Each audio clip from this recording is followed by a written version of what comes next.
Baik, terima kasih atas kesediaannya Bapak untuk bisa kami wawancarai. Sebelumnya mungkin bisa perkenalan diri, nama Bapak dan nama usaha Bapak. Baik, terima kasih. Assalamualaikum warahmatullahi wabarakatuh. Bismillah, alhamdulillah, salatu wassalamu ala rasulillah. Perkenalkan, nama saya Imam Bukhari. Saya lahir dan besar di sebuah kampung terpencil di Dusun Sumber Canting, Desa Tubusari, Kecamatan Bangsal Sari, Kabupaten Jember. Dan adapun usaha saya hari ini adalah usaha dalam bidang perkebunan, tepatnya pada produksi kopi dengan merek Kopi Bikla. Itu mungkin. Kira-kira apa yang menginspirasi Bapak dalam usaha kopi ini dan sejak kapan usaha ini berdiri? Ya, kami memulai usaha ini pada sekitar tahun 2019. Tahun 2019, tepatnya pada bulan Maret, saya memberanikan diri untuk usaha, tepatnya di kopi. Kenapa harus kopi? Karena kopi di Kabupaten Jember itu adalah potensi terbesar, mungkin mengalahkan tembakau untuk hari ini ya. Ada kurang lebih sekitar 72.000 hektar tanaman kopi yang ditanam oleh masyarakat di luar kawasan perkebunan PTP dan PDP. Ini murni yang dihasilkan dari masyarakat di Kabupaten Jember. Tersebar mulai dari perbatasan Jember Probolinggo Lumajang, di lereng Gunung Argopuro sampai di Suger Kidul di tengah, kemudian dari arah Sumber Jambe di lereng Raung sampai ke daerah Baban Mulyorjo, Baban Silosanin. Itu kurang lebih ada sekitar 72.000 hektar tanaman kopi yang sudah ditanam oleh masyarakat. Namun potensi yang sedemikian besar ini masih belum termaksimalkan dengan baik, belum terkelola dengan maksimal. Lebih tepatnya begitu. Kenapa? Karena selama ini kita masih lebih banyak menjual kopi itu dalam bentuk setengah jadi. Jadi masyarakat mengelola kopi sampai ke green bean. Setelah jadi green bean dijual baik ke dalam ataupun ke luar negeri dengan ekspor. Nah, ini yang kemudian menginspirasi saya bagaimana saya bisa memberikan nilai tambah dengan produksi masyarakat dan kekayaan alam di Kabupaten Jember.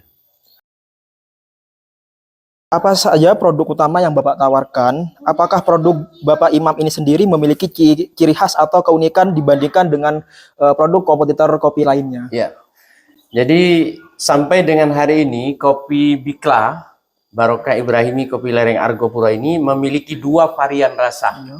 Pertama, kopi rempah Nusantara. Alhamdulillah hari ini menjadi best seller kita. Kita bisa sampai menjual di 6.000 box per bulan. Kemudian varian kedua adalah jenis kopi jantan yang kita ambilkan dari kopi lanang. Kopi lanang itu adalah kopi yang tercipta secara monokotil. Jadi ini sudah menjadi kebiasaan ataupun juga pemahaman dari masyarakat bahwa kopi lanang memiliki sugesti untuk meningkatkan vitalitas. Kemudian untuk yang kopi rempah ini adalah kopi yang kita tawarkan kepada masyarakat untuk menjaga kesehatan, terutama bagi ibu-ibu yang memiliki berat badan lebih. Ini sering dijadikan sebagai salah satu alat untuk terapi diet ya bagi para ibu-ibu. Untuk kedepannya ini bagaimana cara Bapak Imam untuk menjaga kualitas kopi Bikla agar tetap bersaing dengan kompetitor merek kopi lainnya? Ya, kami di produksi kopi ini sudah memiliki semacam manajemen kontrol yang sangat ketat sehingga mulai dari pemilihan bahan baku, kemudian bagaimana bahan ini diproduksi, semuanya sudah melalui tahapan-tahapan, dan sampai hari ini legalitas produk kita adalah HACCP. Jadi legalitas yang sudah standar BPOM. Jadi insya Allah sudah sangat higienis dan sudah sangat terjaga dari sisi kualitas karena kita sudah menerapkan manajemen kontrol. Baik. Nah, untuk mewujudkan produk yang berkualitas, produk Bapak yaitu kopi Bikla tentunya memerlui bahan baku yang sangat terjamin. Nah, bagaimana cara Bapak untuk memilih bahan baku tersebut? Apakah melalui petani lokal atau bagaimana? Ya, kita sampai dengan hari ini lebih memaksimalkan kepada potensi kearifan lokal. Ada sekitar 72.000 hektar yang menjadi produk dari masyarakat. Tentu itu tidak semuanya. Kami memiliki mitra binaan, kelompok-kelompok yang penghasil dari masyarakat desa hutan. Kerjasamanya dengan lembaga masyarakat desa hutan, kemudian dengan kelompok tani hutan, dan ada kurang lebih 1.500 hektar yang sudah kita kerjasamakan, dan secara kontinu kita sudah bisa memfasilitasi dan memberikan jaminan harga kepada para petani binaan. Jadi mulai dari proses hulu hilirnya kita sudah insya Allah sudah sangat terjaga, karena itu tidak khawatir akan kekurangan bahan atau bahkan kami menggunakan bahan yang tidak berkualitas. Baik Pak, kan Kopi Bikla ini kan berdiri di tahun 2019 ya. Nah, itu strategi pemasarannya gimana Pak? Kan sekarang itu digital itu semakin rajalela gitu Pak. Ya, betul. Jadi di awal kami produksi, kebetulan kami sudah menggunakan media sosial. Cuma waktu itu masih terbatas kepada Facebook, kemudian WA group, dan pertemuan-pertemuan di pertemuan alumni pesantren, di komunitas-komunitas. Dan alhamdulillah di zaman era digital ini kami juga aktif diikutkan pelatihan-pelatihan bersama dengan OPOP, One Pesantren One Product dari Provinsi Jawa Timur.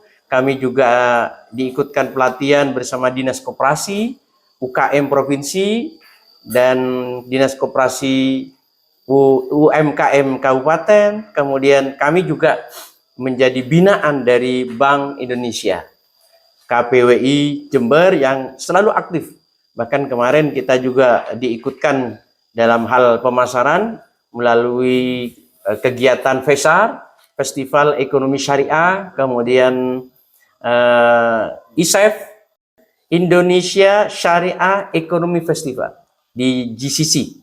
Kami juga ikut pameran di sana dan melalui kurasi yang cukup lumayan ketat ya, sehingga alhamdulillah strategi-strategi pemasaran itu saat ini sudah bisa kita lakukan melalui media sosial dan digital tentu saja. Oh, berarti tahun 2019 itu udah mengikuti digital ya Pak? Bahkan cerita awal kami memproduksi kopi itu sebenarnya melalui media sosial. Oh, media sosial. Walaupun sudah lama saya sebagai masyarakat petani, anaknya petani, ingin melakukan inovasi tentang bagaimana memanfaatkan bahan yang melimpah untuk ada kenaikan taraf kehidupan di masyarakat, tapi tidak bisa kita lakukan, baru bisa dilakukan di tahun 2019, itu pun karena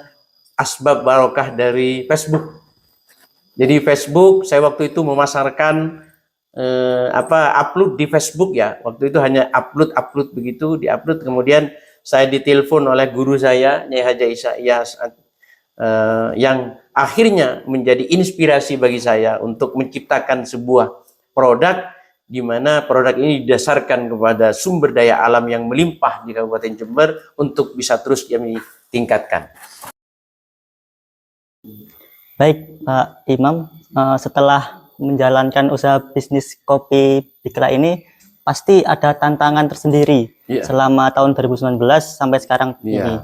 Nah, jadi apa saja tantangan paling terbesar yang Bapak hadapi selama menjalankan usaha bisnis kopi ini? Ya, tantangan terbesarnya adalah di saat kita punya produksi tidak bisa memasarkan.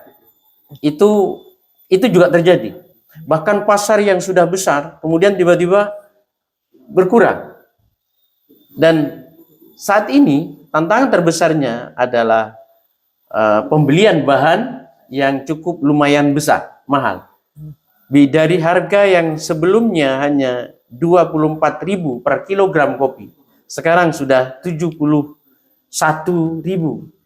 per kilogram kopi.